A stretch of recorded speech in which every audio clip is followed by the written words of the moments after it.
Good morning, everyone. I am Jacob Hill, and this is my part B of Project One. I was going to do a podcast, but Weebly would not let me upload that, so we're going to do a video instead. But it's going to be just me talking.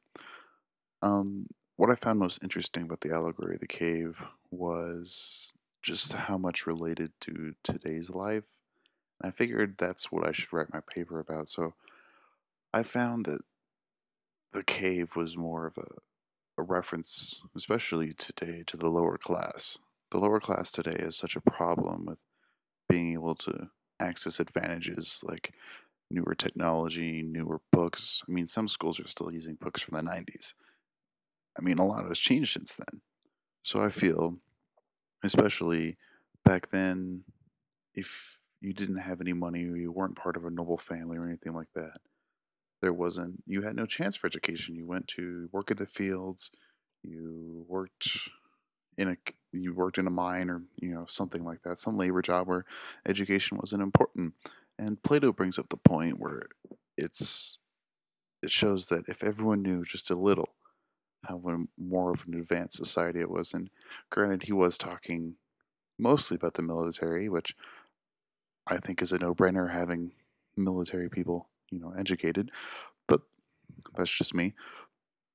What I believe he was mostly talking about was the fact that if everyone is educated just a little, the more advanced the society, the less advantage the ruling class, the higher class in today's society, has, to blatantly lie or take advantage of the workers, which that's never a good thing.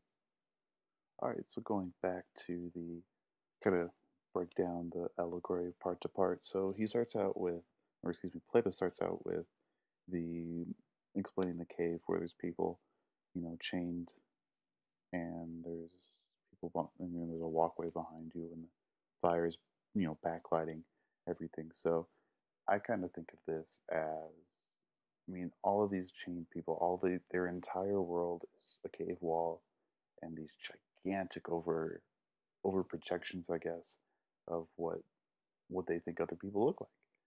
And to imagine something like that, I mean, to grow up the entire life where a human is, 30 feet tall or whatever, then to finally get out.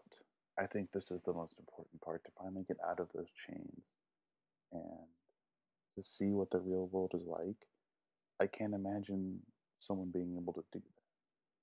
Someone being able to, and this is what I related it to, is if someone, let's say, was in a poor high school, you know, truancy rates are high, graduation rates are really low, you know, the state can give them any money, so they can afford nice things. But then to go to a school like, let's say, the academy, where everything is grade A, everything is so perfect, I don't know how they would be able to, to cope with that. I mean, then to go back to their families and go back to their old neighborhoods, their old schools, and try to explain how, awesome the real world is, how much freedom they have. The people wouldn't believe them. I mean, they would see that, they would hear what they're saying, and it's unbelievable because the people in these poor situations, or the people in the cave, they're chained. They have no idea, and all they've ever known is that the the projections, the over projections on the wall. And I think that is the same in today's world.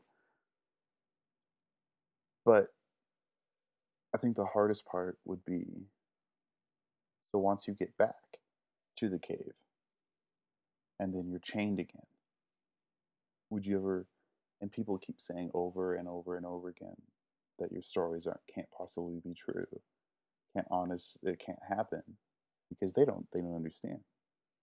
Would you break down and start to believe them? I mean, at some point you might, because if everyone keeps telling you that you're wrong, you're wrong, you're wrong, well, maybe you start to believe them. So I think that's an important part of the whole situation, is kind of the disadvantage of these people have. But if someone gets the chance to get out of it, then they go back?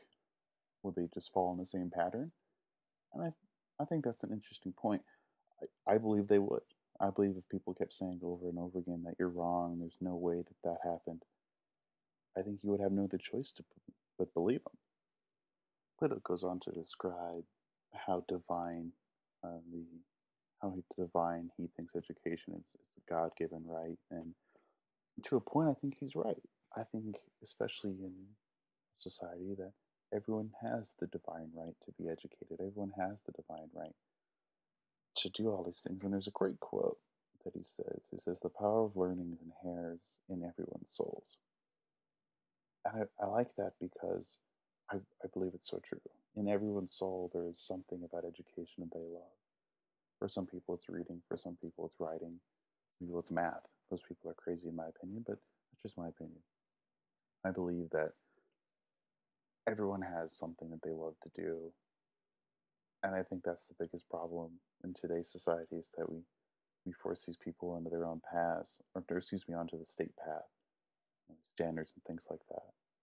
But everyone has what they want to love to do. Not everyone needs to go to college, but if someone wants to be a mechanic, they can. There's schools that do that. But getting a math degree maybe doesn't help them. All right, so kind of wrapping up here. I just want to go point by point again. I think the allegory, I'll be honest, when I first read the assignment, I was like, great, this isn't going to be very exciting or very relatable at all. But I found out that it actually really is. It blew my mind how interesting. And once you start to do the research, once I started to do the research, I really got kind of an opinion and kind of really got into doing it. But what we're saying is the cave and the people who were chained in it. To me, that is the lowest society that we have in this country, or any country in today's society, really. They are so disadvantaged because they don't have the opportunities the wealthy do. They don't, and they see this perception of life from behind, projected by a fire on a wall, as something much greater than it actually is. But when someone does escape their chains and goes out and lives it, it's totally overwhelming. And I think that's true about many things in life. We picture them, but they tend to be so overwhelming. So Plato was, I think he was right on about this.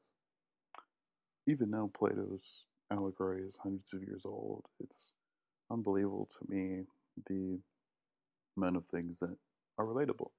And I kind of think that's why we were given this assignment because it shows us the amount of relatable material that even from back then we can translate to today.